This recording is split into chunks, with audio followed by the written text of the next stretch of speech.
Donc nous sommes à Ludovia, 11e édition, 10e anniversaire en 2014. Donc j'avais des questions à te poser. Eh bien, ça va être un plaisir d'être à Ludovia. Et voilà, pour poser des questions. Et donc je vais te poser la question suivante. Wikipédia peut-il être un modèle éducatif? Une vaste question. D'une certaine manière, l'encyclopédie a été construite dans un esprit d'apprentissage collectif. Transmission et donc, des savoirs. transmission, elle est liée à l'univers de la connaissance d'une certaine manière, et donc aussi au modèle éducatif. Moi, ce qui me passionne et me fascine un peu, hein, je dois dire, dans Wikipédia, c'est qu'elle a le principe de la communauté a radicalisé une idée qui est assez centrale dans les débats éducatifs aujourd'hui. Alors elle en donne une version complètement radicale, hein, donc c'est peut-être aussi problématique pour le milieu éducatif, qui est de séparer le contenu du savoir de la procédure par laquelle on va chercher, maîtriser, publier, partager, synthétiser le savoir. Et donc il y a cette séparation entre la substance et la procédure qui est absolument centrale dans l'esprit de la communauté. Hein. L'idée de Wikipédia, c'est n'importe qui peut participer. On ne lui demande aucun titre de diplôme, de qualité, de statut professionnel. N'importe qui est potentiellement contributeur dans Wikipédia. Donc il n'y a pas une définition par le statut des individus qui est mis en scène dans cette affaire-là. En revanche, c'est pas parce que n'importe qui peut contribuer qu'on peut faire n'importe quoi. On ne peut pas faire n'importe quoi parce que tous les wikipédistes ont mis en place un système de règles qu'ils s'obligent mutuellement à respecter. Et là, quand on ne les respecte pas, on a des injonctions pour le faire, qui sont des procédures par lesquelles chacun va révéler à soi-même et aux autres les capacités qu'il a, son intelligence, on pourrait dire, pour mettre en œuvre collectivement quelque chose. Alors ça, il me semble que ça désigne très explicitement quelles sont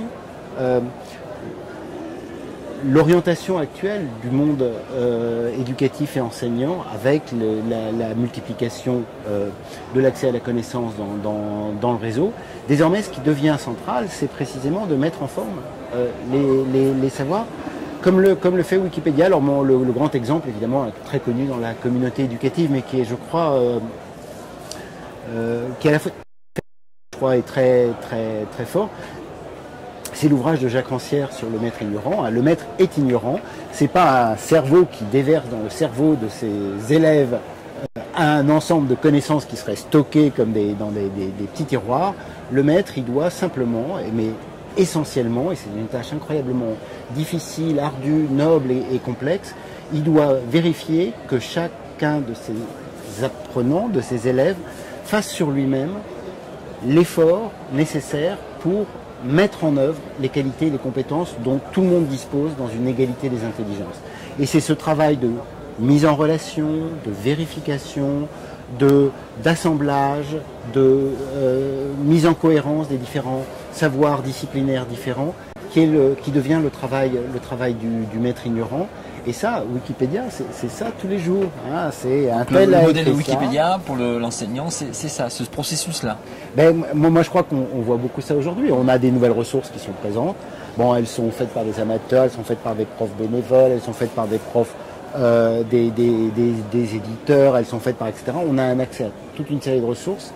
La classe, c'est l'endroit où le prof invente des règles du jeu, et des règles du jeu exigeantes, hein. Alors, on y reviendra peut-être, mais c'est pas des règles du jeu on s'amuse, on fait n'importe quoi, des règles du jeu dans lesquelles, à partir de toutes ces ressources documentaires, on va arriver à produire quelque chose de collectif qui va nous rendre plus intelligents, hein, qui va nous aider à révéler aux autres des capacités et des ressources, des skills, des habiletés que chacun possède. Et une fois qu'on a produit tous ces contenus, on a finalisé, il y a déjà énormément de choses, mais là, Wikipédia arrive à ce niveau-là. Une fois qu'on a produit tous ces contenus, quelle peut être l'évolution? Wikipédia et Wikipédia, moi je prends Wikipédia comme un exemple de principe. On peut, sur plein d'autres plateformes, produire de la connaissance, du savoir, la faire de façon collaborative. Hein, c'est quand même là, évidemment, l'essence de aussi, moi je connais des enseignants qui utilisent Wikipédia dans la classe, c'est-à-dire qu'ils font des exercices avec leurs élèves qui seraient destinés à produire un certain nombre d'articles sur Wikipédia qui n'auraient pas été faits. Alors c'est vrai qu'une partie des articles centraux ont été réalisés, mais il y a plein de choses à faire. il y a une classe à Bordeaux qui a eu comme projet scolaire de l'année de faire les articles sur l'ensemble des théâtres de Bordeaux. Il y a plein de petits théâtres à Bordeaux qui n'avaient pas leur fiche sur Wikipédia. Ils ont fait une enquête historique, ils ont été prendre des photos, ils ont été regarder la programmation des théâtres, les différentes mises en scène qui avaient été faites. Et ils ont fait les fiches de ces théâtres, ça n'avait pas été fait, et ça a été produit par un enseignant qui a établi des règles et des manières d'enquêter et de produire le savoir pour les étudiants de sa classe. Et des détournements, on a eu un exemple où le prof fait des fausses fiches pour piéger ses étudiants.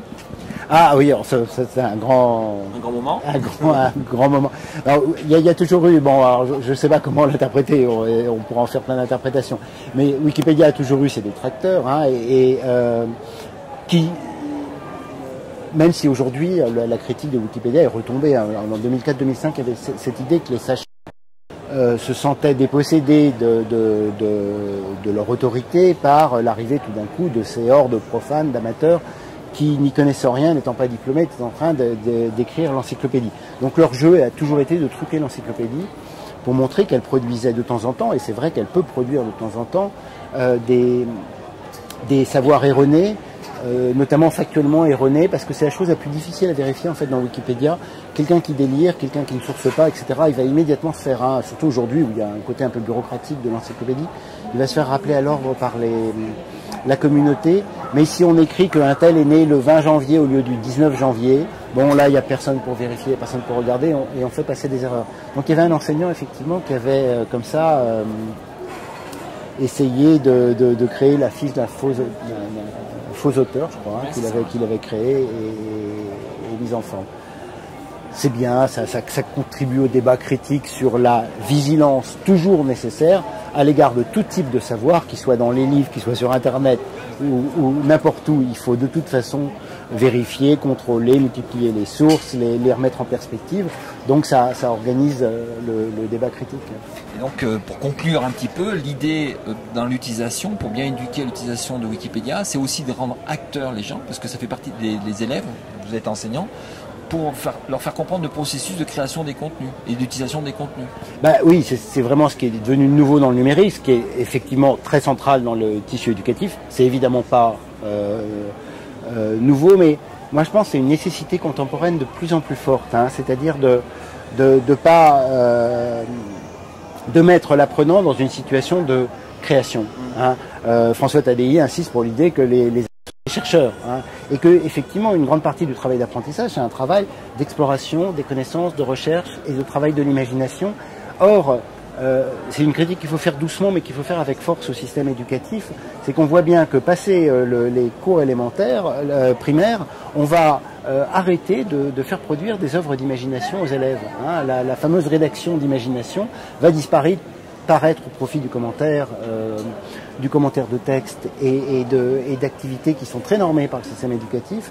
Or, on sent bien, c'est quelque chose qui traverse nos sociétés, que dans la fabrication des individus aujourd'hui, la question de la singularisation expressive devient il faut produire. Et donc sur Wikipédia, on a cette dimension qui est très présente, c'est que ben, voilà, on peut lire, apprendre, emmagasiner des connaissances, mais on peut aussi faire, fabriquer, produire de la connaissance, la partager, la mettre en réseau. Merci Dominique d'avoir répondu à ma question. Bon, écoute, je sais pas si ça répond bien. Enfin. Merci. Donc là c'est la première. Ah oui, on les fait.